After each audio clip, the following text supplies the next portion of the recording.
Hey, I'm Dale Thomas. I'm here to talk to you today about a slightly different deal that I did. Obviously, I've done some other deals traditional harbour style, and whilst this deal was propositioned that way, I ended up basically buying and selling the company on the same day. So this was an engineering firm, and it was somebody that I'd been acquainted with a few years ago. So I knew that they were approaching retirement age. And then through a network, somebody explained to me that they'd talked about, we want to get out in the next few years. So I sent them a letter. I didn't hear anything. So I sent them a second letter a couple of months later, to which I got a phone call from the guy, and we basically started the rapport.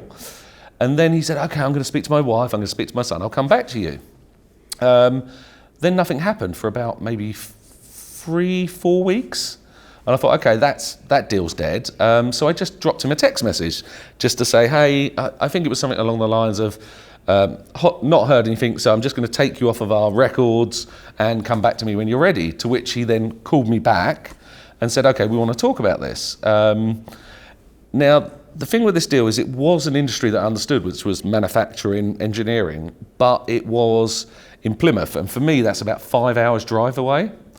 And he was what I call the owner-operator. So with him and his wife exiting the business, which is what they particularly wanted, which was a very quick exit, that left me to run the business 5 hours away, and which I was like, okay, this isn't a deal I want, but it's a good business. So I negotiated with them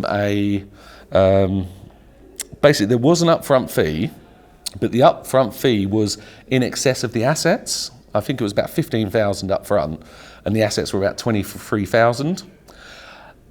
Then the payments it basically got to about £100,000. It wasn't a very big business. It was about £500,000 turnover.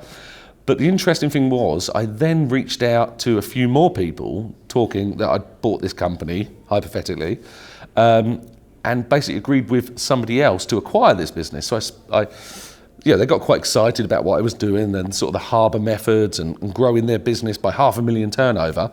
And I said, well, look, would you like to buy this business? And as I say, I think it was about 100,000. And I said to him, it's you can have this for 125,000, but you have to give me 40,000 on the day. To which obviously we went back and forth, agreed. Then myself and I've got a couple of colleagues. One of them came down, did all the due diligence. And funnily enough, this was whilst my baby was being born. So I planned to go down and do the due diligence, and then I had to send my colleague. So that was quite an interesting process. And that allowed us to really systemize stuff. So again, if anyone wants any information, we've created quite detailed sort of due diligence checklist now, so I'm happy to share that. But in essence, it was really interesting because we basically bought this company and then sold it. And against Jeremy's views, this company was actually a sole trader, and we bought assets and goodwill. But no, it was a good deal. And basically we sold it and made 25,000 on the day. So not true sort of harbour style because it wasn't massive gains or it wasn't a fix, but in my aspect it was a win because it was a company that I liked, I could understand, didn't want to own, but didn't want to let that opportunity go away. Hopefully that's helpful.